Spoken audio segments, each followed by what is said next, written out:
উনি সফরে বেরিয়েছেন হাদিস কালেকশনের জন্য। প্রচন্ড শীতের রাত, উনি মাগরিবের নামাজ, এশারের নামাজ পড়ে একটা মসজিদে শুয়ে পড়লেন, আর শুয়ে শুয়ে হাদিস পড়তেছেন। কি পড়তেছেন? কথা বলেন। আর মনে মনে ভাবলেন রাতটা মসজিদে কাটায় দেই, ফজরের নামাজ পড়ে আবার বেরোবো। কিন্তু দারোয়ান এসে বলে মসজিদে থাকতে পারবেন না, ওঠেন। দারোয়ান আছে না, কথা কোন? আহমদ ইবনে হাম্বল বললেন আমি শুধু রাতটা থাকতে চাই, আমি তো ফজরেরও মুসল্লি, ফজর নামাজ পড়বো তো এই মসজিদে, আমার থাকতে দাও। দারোয়ান তো দেয় না, কেন?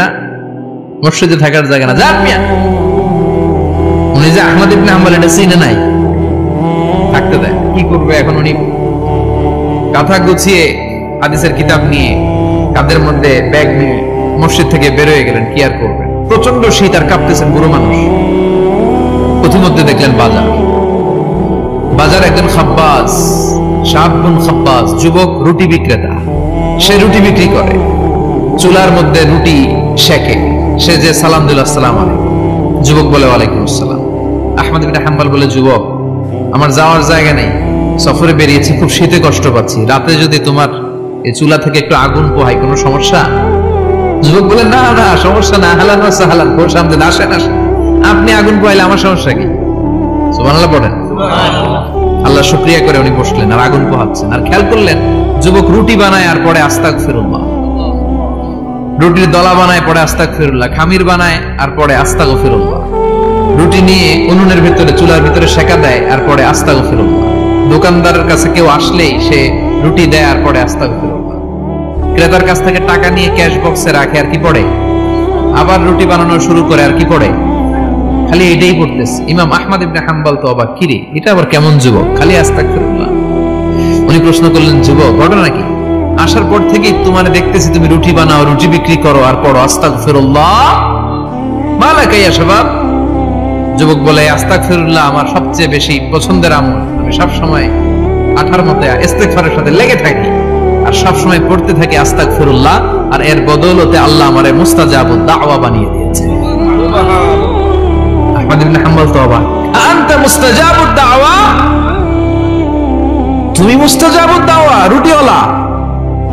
আমি এত বছর হাদিস পড়াই, আমিও তো মুস্তাজাবুদ দাওয়া না, আর তুমি রুটি বেচো বাজারে, তুমি মুস্তাজাবুদ দাওয়া, তুমি দোয়া করলে সব কবুল হয়ে যায়? যুবক বলে না আনা মুস্তাজাবুদ দাওয়া, আমি আমার জীবনে যত দোয়া করেছি কবুল করে নিয়েছে কে? আল্লাহ। সব দোয়া কবুল করে নিয়েছে আল্লাহ, একটা দোয়া ছাড়া। কয়টা? আহমদ ইবনে হাম্বলের কৌতূহল, কিউরিওসিটি আরো বেড়ে গেল। কি?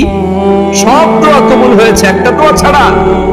মাযালিকা দুআ ইয়া শাব, কি সেই দোয়া? যুবক এবার বলতে শুরু করলো আমার জীবনে যে দোয়াটা আল্লাহ কবুল করে নাই সেটা হচ্ছে আমি আল্লাহর কাছে অনেক চেয়েছি, অনেক দোয়া করেছি যে আল্লাহ শুনেছি এই জামানার সবচেয়ে বড় মুহাদ্দিস, তার নাম নাকি ইমাম আহমদ ইবনে হাম্বল। আল্লাহ তোমার কাছে আমার চাওয়া আমি যেন এই ইমাম আহমদ ইবনে হাম্বলরে দেখে মরতে পারি, আমি যেন ইমাম আহমদ ইবনে হাম্বলের হাতে হাত রেখে মুসাফা করতে পারি আর তার কপালে একটা চুমু এঁকে দিতে পারি। আহমদ ইবনে হাম্বল আবেগপ্রবণ হয়ে গেলেন, চোখের পানি ছেড়ে দিলেন, বললেন যুবক তোমার এই দোয়াটাও কবুল হয়ে গিয়েছে।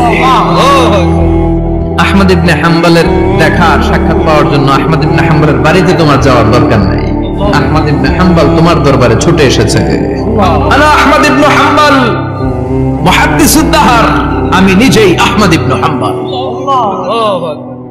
যুবক চোখের পানি ছেড়ে দেয়, আহমদ ইবনে হাম্বল চোখের পানি ছেড়ে দেয়। যুবক চিৎকার মেরে ইমাম আহমদ ইবনে হাম্বলকে জড়িয়ে ধরে, হাতে হাত রেখে মুসাফা করে, কপালের মধ্যে চুমু খায় আর আল্লাহর শুকরিয়া করে বলে ও ইমাম আসলে এই দোয়াটাও আল্লাহ আজকে কবুল করে নিল। বিশ্বাস হয় সবসময় ইস্তেগফার করলে আপনার দোয়াগুলোর এইভাবে কবুল করে নিবে কে? এই পাঁচটা জিনিস পাবেন সবসময় যদি ইস্তেগফারের সাথে লেগে থাকেন। রাজি আছেন তো? এজন্য বিশ্বনবী সব সময় নামাজে সালাম ফেরানোর পরে পড়তেন আস্তাগফিরুল্লাহ। কি পড়তেন? আস্তাগফিরুল্লাহ। তিনবার পড়তেন আস্তাগফিরুল্লাহ, আস্তাগফিরুল্লাহ, আস্তাগফিরুল্লাহ। পড়তে রাজি আছেন? ইনশাআল্লাহ। ইস্তেগফারের অনেকগুলো আলফাজ আছে, সবচেয়ে ছোট ইস্তেগফার হচ্ছে এটা আস্তাগফিরুল্লাহ, আস্তাগফিরুল্লাহ। আরো আছে আস্তাগফিরুল্লাহ আল্লাযী লা ইলাহা ইল্লা হুয়াল হাইয়ুল কাইয়্যুম ওয়া আতুবু ইলাইহি। বিশ্বনবী বলেন এই ইস্তেগফারটা যদি কেউ পড়ে, আত-তাওয়াল্লি মিন ইয়াউমিজ জাহাফ, যুদ্ধের ময়দান থেকে পালিয়ে আসা কবিরা গুনাহ। কি গুনাহ? কাফেরদের সাথে যুদ্ধ। আমি তাগড়া যুবক, তলোয়ার নিয়ে নেমেছি, আমার দেহের এক ফোঁটা রক্ত থাকা পর্যন্ত আমি যুদ্ধ চালিয়ে যাব, আমি ফিরে আসতে পারবো না। আইনটা কার? ফিরে আসলে কবিরা গুনাহ। বিশ্বনবী বলেন, যুদ্ধের ময়দান থেকে ফিরে এসেছে এরকম কবিরা গুনাহ অবলম্বনকারীও যদি আস্তাগফিরুল্লাহ আল্লাযী লা ইলাহা ইল্লা হুয়াল হাইয়ুল কাইয়্যুম ওয়া আতুবু ইলাইহি পড়ে, ওই কবিরা গুনাহকারীকেও ক্ষমা করে দিবে কে? করতে রাজি আছেন তো? আবার সাইয়েদনা আবু বকর বললেন, ইয়া রাসূলুল্লাহ আল্লিমনি দুআআন আদউ বিহি ফি সালাতি, এমন দোয়া আপনি আমারে শিক্ষা দেন যে এই দোয়াটা আমি নামাজে পড়তে পারি। বিশ্বনবী বললেন, পড়ো আল্লাহুম্মা ইন্নী যালামতু নাফসি যুলমান কাসীরান ওয়া লা ইয়াগফিরুয যুনুবা ইল্লা আনতা ফাগফিরলি মাগফিরাতাম মিন ইনদিক ইন্নাকা আনতাল গফুরুর রহিম। সুবহানাল্লাহ পড়েন। এটাও ইস্তেগফার। আমরা এটা বলি দোয়া মাসুরা, সালাম ফেরানোর আগে পড়ি না? যেখানেই ক্ষমা চাওয়ার কথা আছে ওইটারই কি বলে? ইস্তিগফার। আল্লাহুম্মা ইন্নী যালামতু নাফসি, আল্লাহ জুলুম করেছি, যুলমান কাসীরা, অনেক জুলুম। ওয়ালা ইয়াগফিরুয যুনুবা ইল্লা আনতা, তুমি ছাড়া এই গুনাহ ক্ষমা করার তো কেউ নাই। ফাগফিরলি মাগফিরাতাম মিন ইনদিক, তোমার দয়ায় আমারে ক্ষমা করে দাও। ইন্নাকা আনতাল গফুরুর রহিম, তুমি হলা ক্ষমাশীল। ঠিক কি না? এটাও ইস্তেগফার, এটাও পড়বেন। আর এই সব ইস্তেগফারের শ্রেষ্ঠ ইস্তেগফারের নাম সাইয়্যিদুল ইস্তেগফার। যত ইস্তেগফার হতে পারে এর মধ্যে সবচেয়ে শ্রেষ্ঠতম ইস্তেগফার নাম কি? সাইয়্যিদুল ইস্তেগফার। কথা কোন? বুখারীর বর্ণনা, শাদ্দাদ ইবনে আউস রাদিয়াল্লাহু তাআলা আনহু বর্ণনা করেন, এই সাইয়্যিদুল ইস্তেগফার দিনের বেলা যে পড়বে ওই দিনে মারা গেলে সে জান্নাতি। এই সাইয়্যিদুল ইস্তেগফার রাতের বেলা যে পড়বে ওই রাতে যদি ইন্তেকাল হয় ওই লোকটা জান্নাতি। মুখস্থ আছে না? কার কার মুখস্থ? হাত তোলেন। মাশাআল্লাহ, তাবারাকাল্লাহ, মাশাআল্লাহ, মাশাআল্লাহ। আর যাদের নাই তাদের হোমওয়ার্ক, তাদের আল্লাহুম্মা আনতা রাব্বি লা ইলাহা ইল্লা আনতা খালাকতানি ওয়া আনা আবদুক ওয়া আনা আলা আহদিকা ওয়া ওয়া'দিকা মাস্তাতা'তু আউযু বিকা মিন শাররি মা সানা'তু আবু'ু লাকা বিনি'মাতিকা আলাইয়া ওয়া আবু'ু লাকা বিযামবি ফাগফিরলি ফাইন্নাহু লা ইয়াগফিরুয যুনুবা ইল্লা আনতা। সুবহানাল্লাহ পড়েন। সুবহানাল্লাহ। আজকে রাতে পড়ছেন, মারা গেলে জান্নাতি। চিল্লায় পড়েন আল্লাহু আকবার। এজন্য বিশ্বনবী বলেন, আমার আগের গুনাহ মাফ, পরের গুনাহ মাফ, তারপরেও প্রতিদিন আমি 70 বার তওবা ইস্তেগফার পড়ি। আজকে থেকে পড়তে রাজি আছেন তো? ইনশাআল্লাহ। বেশি বেশি ইস্তেগফার পড়া যাবে না? একটু প্রাণ খুলে, দিল খুলে আওয়াজ করে পড়েন তো আস্তাগফিরুল্লাহ। আর জোরে পড়েন আস্তাগফিরুল্লাহ। আবার সবাই পড়েন আস্তাগফিরুল্লাহ। সব সময় তওবা ইস্তেগফার যারা পড়ে তাদেরকে পছন্দ করে কে? সব সময় জিকির করে করে জিহ্বাটারে যারা ভিজিয়ে রাখে তাদেরকেও পছন্দ করে কে? আল্লাহ বলেন, ওয়াজকুর রাব্বাকা ফি নাফসিকা তাদাররুআন ওয়া খীফাতান ওয়া দুনাল জাহরি মিনাল কওলি বিল গুদুবি ওয়াল আসাল ওয়া লা তাকুম মিনাল গাফিলিন। সুবহানাল্লাহ পড়েন। আল্লাহ বলেন, ওয়াজকুর রাব্বাকা ফি নাফসিক, আল্লাহরে মনে মনে ডাকো। তাদাররুআন ওয়া খীফা, আল্লাহর জিকির করতে আল্লাহ বলেছেন ফি নাফসিক। বুঝতেছেন না অর্থ? ফি নাফসিকা, মনে মনে আল্লাহর জিকিরটা করো। তাদাররুআন ওয়া খীফা, তাদাররুআন মানে বিনয়ের সাথে, with full of humility, submission and humbleness. বিনয়ের সাথে আল্লাহরে ডাকো। ওয়া খীফা, গোপনে গোপনে ডাকো। দুনাল জাহারি মিনাল কওল, চিৎকার চেঁচামেচি করে ডেকো না। কার কথা? আওয়াজ করে জিকির করো না। এই যে আমরা মাহফিলে লা ইলাহা ইল্লাল্লাহ জিকির করে, এটা তালিম। উদ্দেশ্য কি? তালিমের জন্য আওয়াজ করে জিকির জায়েজ আছে, কিন্তু ব্যক্তিগত জিকিরের যে ইবাদতটা এটা আস্তে আস্তে হইতে হবে, এটা ভদ্রভাবে হতে হবে, চিল্লাচিল্লি করে নয়। আবার তালিমের জিকির ওইটাও ভদ্রভাবে। ইন্নাল্লাহা জামিল ইউহিব্বুল জামাল, আমার আল্লাহ সুন্দর, আমার আল্লাহর জিকিরের মধ্যেও সৌন্দর্য আছে না নাই? কিন্তু এদেশে জিকিরের ভেতরে লাফালাফি আছে না নাই? বেশি না কম? কি বসেন বসেন, হ্যাঁ বসে যান তো, অনেক ধরনের আছে জিকির। হ্যাঁ বসেন বসেন, বসে যান। হ্যাঁ হাইবার আলী, এটা কি আবার জালালি? তো এই যে ইন্নাল্লাহা জামিল ইউহিব্বুল জামাল, আমার আল্লাহ সুন্দর, আমার আল্লাহর জিকিরের মধ্যেও সৌন্দর্য আছে না নাই? তালিমের উদ্দেশ্যে সবাই মিলে জিকির করা যায়, কিন্তু চিল্লাপাল্লা করা যাবে না। লাফালাফি করা যাবে না, মাথা ডানে বায়ে ঝোলানো যাবে না, ঠিক কিনা? কিন্তু লাফালাফির জিকির আছে না নাই? লাফাইতে লাফাইতে, হ্যাঁ, গাছের আগায় বাঁশের আগায়, আবার যিনি জিকির পরিচালনা করে ওনার কান্দে যাই ওঠে, আছে না নাই? বিশ্বনবী সাহাবাদের নিয়ে জিকির করছেন, সাহাবারা লাফাতে লাফাতে খেজুর গাছের আগায়, হাদিসে আছে না এটা? বিশ্বনবী সাহাবাদেরকে নিয়ে জিকির করছেন, লাফাতে লাফাতে আবু বকর বিশ্বনবীর কান্দের উপরে, আছে হাদিসে আছে? এটা জিকির নয়। কি সুন্দর দেখেন, ইসলাম বোঝা কত সহজ। ওয়াজকুর রাব্বাকা ফি নাফসিকা তাদাররুআ ওয়া খাইফা, গোপনে জিকির করো, ভদ্রতার সাথে বিনয়ের সাথে জিকির করো। ওয়ালা তাকুম মিনাল গাফিলিন দুনাল জাহারি মিনাল কওল, চিৎকার চেঁচামেচি করে জিকির করো না। যারা চিৎফাল দিয়ে হই হই হই হই করে, আছে না? হই হই হই হই হই হইয়ের ভিতরে আল্লাহর নাম আছে, হ্যাঁ? এই যে হুই হাই হুই হাই, এই স্টাইলের যে জিকির, এটার ভিতরে আমার আল্লাহর নাম আছে? আল্লাহর নাম যদি না থাকে ওইটা জিকির হবে? কথা বলেন। বিষ্ণু বললেন, খবরদার, চিৎকার চেঁচামেচি করে লাফালাফি করে যারা জিকির করে এরা মনে করে আল্লাহ কানে শুনে না। কথা বলেন। আপনি গোপনেও আল্লাহর ডাকলে আপনার ডাকে সাড়া দিবে কে? এজন্য রাব্বুল আলামিন বলেন, ফাযকুরুনি আযকুরকুম ওয়াশকুরুলি ওয়ালা তাকফুরুন। বান্দা, আমার জিকির তোমরা করো, আমিও তোমাদের জিকির করব, ঠিক কি না? আমরা যদি আল্লাহর জিকির করি, আমাদের জিকির করে কে? সুবহানাল্লাহ কইবেন না? আমরা আল্লাহর জিকির করে, আল্লাহ নাকি আমাদের জিকির করে? জানো তো কথাই। আবার হাদিসে কুদসিতে আল্লাহ বলেন, ফাইন যাকারানি ফি নাফসি যাকারতুহু ফি নাফসি। আমার বান্দা যদি একা একা আমার জিকির করে, আমি আমার বান্দারে একা একা স্মরণ করি। ওয়া ইন যাকারানি ফি মালাইন যাকারতুহু ফি মালাইন খায়রিম মিনহু। এরকম মহা সম্মেলন করে যদি কেউ আমি আল্লাহর জিকির করে, আমি এর চেয়ে বড় মহা সম্মেলন ফেরেশতাদেরকে নিয়ে করে আমার বান্দারে স্মরণ করি। ওয়া ইন তাকাররাবা ইলাইয়া শিবরান তাকাররাবতু ইলাইহি যিরাআন। আমার বান্দা যদি আমার দিকে এক বিঘত আসতে চায়, আমি আমার বান্দার দিকে এক হাত এগিয়ে যাই। আমার বান্দা যদি আমার দিকে এক হাত আসতে চায়, আমি আমার বান্দার দিকে দুই হাত যাই। ওয়া ইন আতানি ইয়ামশি আতাইতুহু হারওয়ালা। আমার বান্দা যদি আমার দিকে হেঁটে হেঁটে আসতে চায়, আমি আমার বান্দার দিকে দৌড়ে দৌড়ে যাই। সুবহানাল্লাহ বলেন। এজন্য বিশ্বনবী বলেন, লা ইয়াজালু লিসানুকা রাতবাম মিন যিকরিল্লাহ। আল্লাহর জিকির দিয়ে জিহ্বাটারে ভিজিয়ে রাখবা। কার কথা? চিল্লায় বলেন, কার কথা? সবসময় আল্লাহর জিকির করতে রাজি আছেন তো? সবচেয়ে শ্রেষ্ঠ জিকির বিশ্বনবী বললেন, আফদালুয যিকরি লা ইলাহা লা ইলাহা লা ইলাহা ইল্লাল্লাহু মুহাম্মাদুর রাসূলুল্লাহ সাল্লাল্লাহু। সবচেয়ে শ্রেষ্ঠ জিকির লা ইলাহা। এর চেয়ে শ্রেষ্ঠ জিকির আছে? কথা বলেন। বিশ্বনবী বললেন, মান ক্বালা লা ইলাহা ইল্লাল্লাহ সিদকান মিন কলবিহি। একনিষ্ঠতার সাথে অন্তর থেকে কেউ যদি জীবনে একবার বলে লা ইলাহা ইল্লাল্লাহ, দাখালাল জান্নাহ। তার যদি পাপ থাকে, অন্যায় থাকে, ওই পাপ আর অন্যায়ের শাস্তিগুলার পরে কোনো না কোনো দিন আমার ওই বান্দা জান্নাতে ঢুকবে।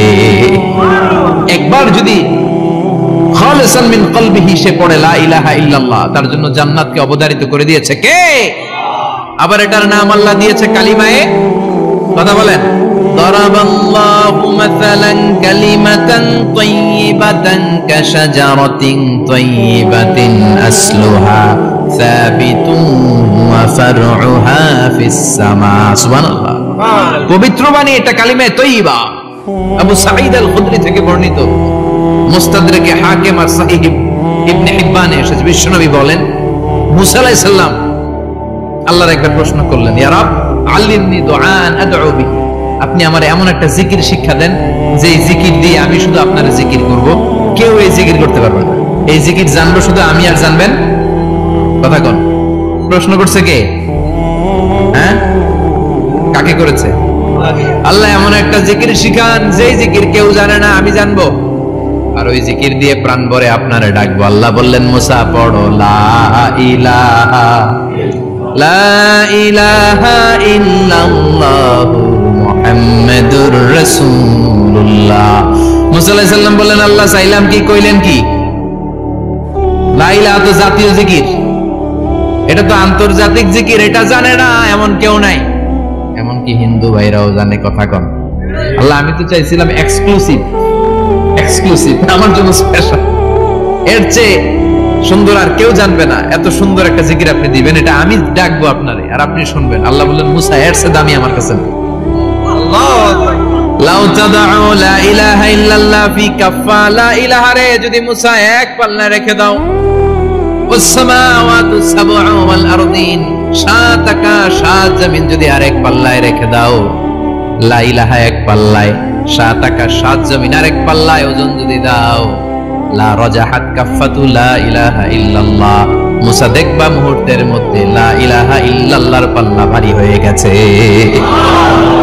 সাত আকাশ সাত জমিন এক পাল্লায়, শুধু লা ইলাহা ইল্লাল্লাহ আরেক পাল্লায়, মুহূর্তে লা ইলাহার পাল্লাটারে ভারী করে দিবে কে?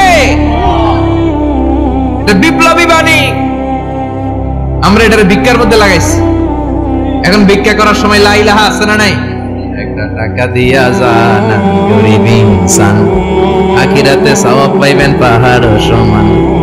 একটা টাকা দিয়া যান, আমি গরিব ইনসান, আছে না নাই? জুমার নামাজের সময় ভিক্ষা করে, একটা টাকা দিয়া যান, আর লা ইলাহার জিকির লগে, আছে না নাই? এটা আমরা ভিক্ষার জিকির বানাইছি। এটা তো বিপ্লবী বাণী। এই বাণীর পক্ষে যারা, তারা ন্যায় আর সত্যের পক্ষে চিল্লায় বলেন ঠিক কিনা? এই বাণীতে যারা বিশ্বাস করে, তারা এক আল্লাহর সামনে মাথা নত করে দেয়। গোটা পৃথিবীর কোন শক্তির সামনে ওই মাথা নত হয় না, ঠিক কিনা? এই লা ইলাহা যারা আমরা মানি, আল্লাহ ছাড়া কারোর সামনে মাথা নত করব? কোন শক্তি আমাদের মাথা নত করাতে পারে? বিপ্লবী বাণী, এটা সংগ্রামী বাণী। এই বাণী এমন বিপ্লব তৈরি করে গোটা বিশ্ব পাল্টে দেয়। এই লা ইলাহার ব্যাখ্যা করেছেন সাইয়্যিদ কুতুব শাহীদ তার তাফসিরে। নাম শুনছেন? কি নাম তাফসিরের? ফি জিলালিল কুরআন। ফি জিলালিল কুরআন লিখে উনি মিশর কাঁপিয়ে দিলেন। তিনি গোটা বিশ্বের জাহালাতকে তার তাফসিরের লেখনের মধ্যে দিয়ে তুলে এনেছেন। আর বলেছেন, আল্লাহর আইন ছাড়া পৃথিবীর বুকে কোনো আইন চলবে না। তার তাফসির পরে মিশরের সব যুবকরা রাস্তায় নেমে এলো। আন্দোলনের চোটে পুরো মিশরে উত্তাল গণ আন্দোলন। ইনিল হুকমু ইল্লা লিল্লাহ, আল্লাহর জমিনে আল্লাহর আইন ছাড়া কিছু চলবে? পুরো মিশর টালমাটা, সরকার টালমাটা। সরকার প্রধান ছিল জামাল আব্দুল নাসের, কয়টারে জেলে ভর। তখন হকের কথা বললে জেলখানা আছে না নাই? সাইয়্যিদ কুতুব শাহীদের জেলখানায় ভরা হলো। ওনারে জেলখানায় ভরার পরে আন্দোলন আরো 3 গুণ বেড়ে গেল। কায়রোর রাস্তায়, মিশরের রাস্তায় রাস্তায় ইসলাম প্রেমিক, কোরআন প্রেমিক যুবকদের আন্দোলন। পুরো আন্দোলনে মিশর কেঁপে উঠল। মিশর ব্যাপী আন্দোলনের গণজোয়ার। সরকারের অবস্থা খারাপ। সরকার এবার ঘোষণা দিল, সাইয়্যিদ কুতুব শাহীদ মিশরের যুবকদেরকে আন্দোলনে ঠেলে দেওয়ার কারণে তাকে মৃত্যুদণ্ড দেয়া হলো, ফাঁসি। যুগে যুগে কোরআনের পক্ষে যারা, এদের কাছে ফাঁসির রশি আছে না নাই? কিন্তু এই ফাঁসির রশিকে তারা থোড়াই কেয়ার করে চিল্লায় বলেন ঠিক কিনা? ফাঁসি, সাইয়্যিদ কুতুব শাহীদের ফাঁসির রায় দেয়া হলো। আদালত থেকে ফাঁসির রায় বহাল রাখা হলো। যেদিন ফাঁসি দেওয়া হবে তার 1 ঘন্টা আগের ঘটনা। কারা কর্তৃপক্ষের নিয়ম অনুযায়ী, জেল কোডের নিয়ম অনুযায়ী, জেলখানার যিনি ইমাম আছে না, উনি 1 ঘন্টা আগে এসে এই কালিমা পড়ায়, যারা ফাঁসি দেওয়া হবে এর পড়ায় লা ইলাহা মুহাম্মাদুর। সাইয়্যিদ কুতুব শাহীদকে কালিমা পড়ানোর জন্য ইমাম সাহেব আসছে। ফাঁসির বাকি কয় ঘন্টা, এসে বলে, সাইয়্যিদ কুতুব শাহীদ আপনি পড়েন লা ইলাহা ইল্লাল্লাহ। সাইয়্যিদ কুতুব শাহীদ বলে, আমারে তুই কালিমা শিখাইস না, আমি কালিমা খুব ভালো জানি। যেই কালিমা পড়ানোর কারণে সরকার করে বেতন দেয়, ওই কালিমার ব্যাখ্যা করার কারণে সরকার আজকে আমারে ফাঁসি দেয়। তুই কালিমা পড়াস, তোরে টাকার বান্ডিল দেয়, আমি কালিমার ব্যাখ্যা করার কারণে ফাঁসির মঞ্চে দাঁড়াই, চিল্লায় বলেন ঠিক কিনা? তার মানে তোর কালিমা আমার কালিমা এক কালিমা না। এই 2 কালিমার মধ্যে পার্থক্য আছে না নাই? তোর ইমানি চেতনা আমার ইমানি চেতনা এক ইমানি চেতনা নয়। তোরে টাকা দেয়, আমারে ফাঁসি দেয়, তার মানে 2 চেতনা আলাদা, চিল্লায় বলো ঠিক কিনা? এজন্য আল্লাহ ডেকে বললেন, গোলাম এটা বিপ্লবী বাণী। এই এই কালেমার আন্দোলন যারা করে তারা আল্লাহ ছাড়া পৃথিবীর কাউরে ভয় পায় না। আর তারা চায় কালেমার পতাকা পৃথিবীর মধ্যে যেন পথ করে উড়ে, ঠিক কিনা? বাংলার জমিনে কালেমার পতাকা উড়ুক, আমরা চাই কি চাই না? কোন একদিন এদেশের আকাশে কালিমার পতাকা উড়বে, সেদিন সবাই খোদাই বিধান পে দুঃখ বেদনা ভুলবে। কোন একদিন এদেশের আকাশে কালিমার পতাকা উড়বে, সেদিন সবাই খোদাই বিধান পে দুঃখ বেদনা ভুলবে। চিৎকার করে বলেন ঠিক কিনা? এই কালেমার সমাজ যদি হয়, ওই সমাজে কেউ লাঞ্ছিত হবে না, ওই সমাজে কোনো নারী নিগৃহীতা হবে না, ওই সমাজের কোনো কাজের মেয়েরা ধর্ষিত হবে না, ওই সমাজে দুর্নীতি থাকবে না, ঘুষ থাকবে না, চাঁদাবাজি থাকবে না, টেন্ডারবাজি থাকবে না। সমাজটারে শান্তি দিয়ে সমৃদ্ধ করে দিবে কে? এজন্য সব সময় জিকির করতে হবে একজনের, চিল্লায় বলেন তিনি কে?